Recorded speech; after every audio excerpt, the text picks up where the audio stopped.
Hey, deserving listeners, 90 Day Fiancé, the other way. Let's check it out. Somebody's lying here. Like, one of you is lying. I'm having a hard time figuring out which one it is, but like this story is not adding up. Okay, good. I got another. Tim watched the whole series, is now there commenting on things. And okay, so yeah, something's not adding up. One of y'all are lying or both or something. Yeah, I mean, it doesn't look great for Kris. From the very beginning, Kris was sending Jeymi money? Yeah. She was using her PayPal and sending it for me because I didn't have a PayPal. Yeah. Your mom was sending the money? Yep. Mona, how much money were you sending? It was a lot of money. Ballpark. Yeah. Ballpark. Yeah, give us a range. Thousands of dollars. She said about 10. I think that's probably. Okay, well now the pendulum is swinging back toward Kris. This happens. The mom is saying that this mom sounds credible, right? The mom doesn't give off the vibe as someone who's shady. And so this is another thing that I've seen before, that I will work with clients who have a history of addiction. And even when they're telling the truth, they come across like they're not, because they're not used to being believed, I guess would be one thing. They also sometimes have almost gaslit themselves because of, drug use will often cause memory problems and cognitive issues. And if it's chronic, they might not believe their own memories. They might not trust their own memories. And when they talk in this or habitually they just will give very little information because they learned earlier on that if they talk more, they end up running into inconsistencies. So they come across as shady because they just give very brief answers. So maybe that's what's going on, but the mom doesn't come across that way. The mom is coming across as pretty credible. Now, there's a possibility, and I've seen this before, that the mom was actually sending the money through PayPal to an account that was Kris's. But Kris lied and said so. But it was Kris's money that she was sending, so that doesn't make a lot of sense. Yeah. Huh. Okay. Every time it was Jeymi needs groceries, Jeymi, and the apartment was a big deal. But they both had good dreams, but they didn't dream together. I think Kris really, here's how I'm going to put this, loved the idea of Jeymi. I agree. Right. That was one of the things I was talking with my wife, because sometimes I bounce things off of her, or I'm just like, it's on the brain. And so I was talking with her about it, and one or both of us or something came up with this conceptualization that Kris and Jeymi fell in love with the idea of each other online. And then when they actually were with each other, it was quite different, right? Also, I don't know, maybe I did say this in a previous video, but if I didn't, that at least from Kris's perspective, she was in a community where she couldn't be out and maybe had a hard time meeting other people that were also gay.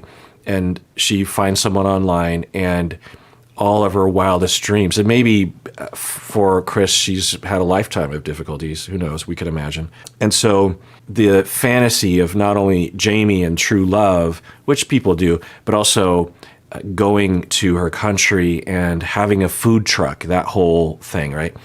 And just escaping into this fantasy land. And you can quit your job. Everything's going to be great. Because the way that it's all painted, I think we're supposed to believe that Kris manipulated the whole thing, which I don't think is likely, because if she did, it's a terrible job at manipulation. And Kris went there and is like, oh, everything's going to be great. And then the pain starts to kick in, and that all of her health issues would go away. That wouldn't be unusual, the desperation of that, right? And then the reality sets in, and financial reality sets in, and then they start to have their differences, and Kris is overwhelmed. She needs to escape, so she disappears for a while, and then the whole thing kind of gets going. I could see that. I could see that being the scenario. So they are pointing out that conceptualization as well. I'm sorry, I have my move in PayPal. is here, I don't know, Mona, 190, and here, 200. These are payments that I you're guess sending that's to what her? she's saying, yeah. 550 del pago de la renta cuando Kris vivía aquí. Ahí están los millones de dólares que me enviaron. Okay, now the pendulum's swinging back. Might Chris's mom be motivated to exaggerate or even misremember things, possibly? Could Jeymi have just shown the few transactions that, because it's a feed, right? It's not like a total. She could have not scrolled further back to get all the different transactions. But also, when Jeymi was pointing out earlier how much money Kris gave her, Jeymi didn't talk about any of this money. So she was lying earlier, Jeymi, or at least obscuring, if I'm remembering right. So, yeah, well, I mean, it doesn't really matter because the relationship is over. And so now we're just yelling at each other because we're hurt, I think. $740 en total. $1,740. I'm confused because you said you paid $10,000 in 6 months. I When we're in the green room. paid over $7,000 in the time I was there. Kris, do you have receipts for how much you spent? It was on a bank account I no longer have because they thought somebody stole my identity. Eso no es posible. So another aspect to Chris's life is either extreme bad luck or shadiness. She is now talking about how she doesn't have a bank account, and okay, but you could still get receipts. It's not like they just delete all the records of the bank account. You still have rights or access or something. So that's kind of a shady answer, but maybe true. They think someone stole my identity. They think someone's, and then you think, okay, wait. Well, and then her son went to prison because of drug charges, and was the son or others associated? Are there a lot of people in this circle who, because that's often the case, sometimes is the case, is that identity theft is from people people in your life. So, I don't know, there's no data to back that up. But then she also talked earlier how she was in a fight with Jeymi and long distance, I think, and Kris was in the States and flipped and totaled her car and was in a really bad place. And I've had clients like this where every week there's something like this.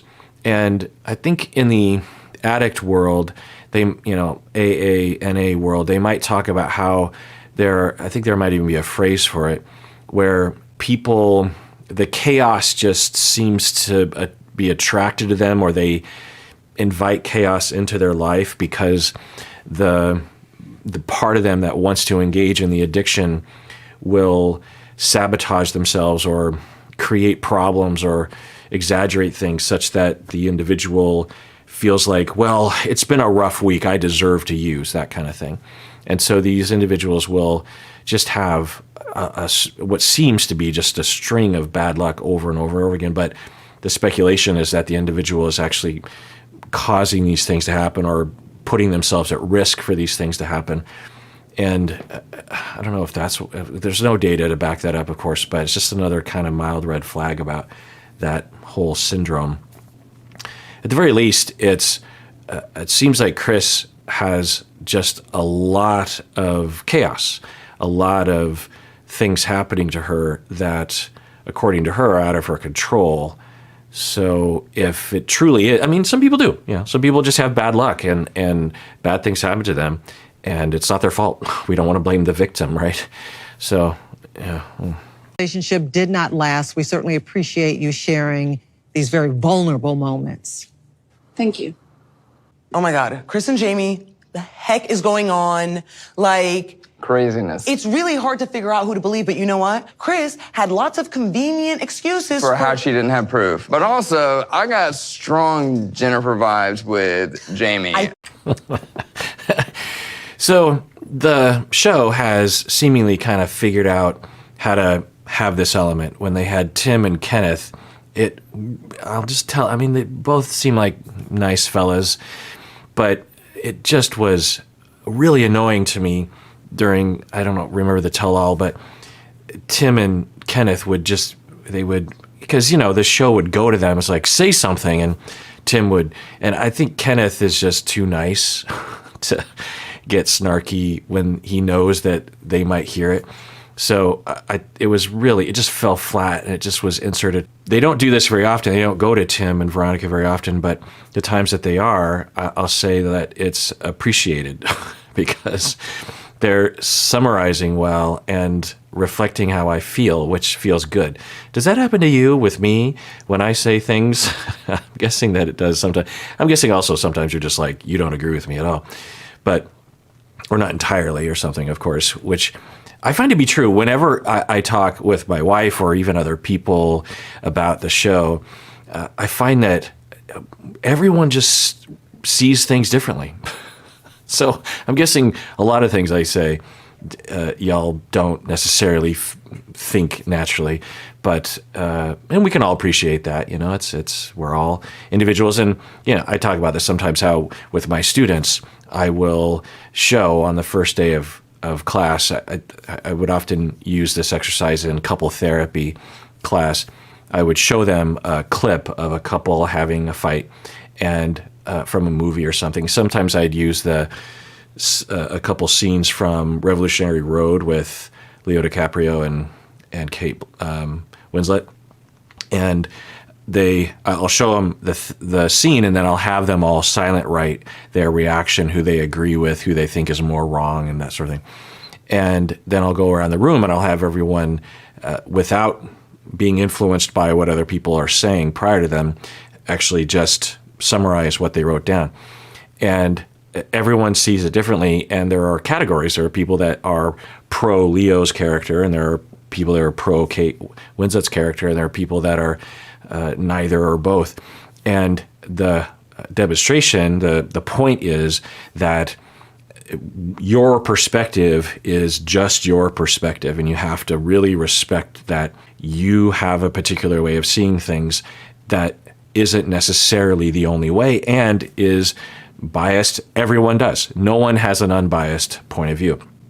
So should be expected that when we're watching these shows, everyone's going to have a slightly different take. For example, I didn't show this, but when they were in the green room, Gabe was talking about how he believed in Osama. He liked Osama. And then Osama proceeded to shatter any sort of goodwill that Gabe had towards him. But anyway, we're hearing from Veronica that she doesn't know who to believe, but Kris does have some convenient or shady excuses.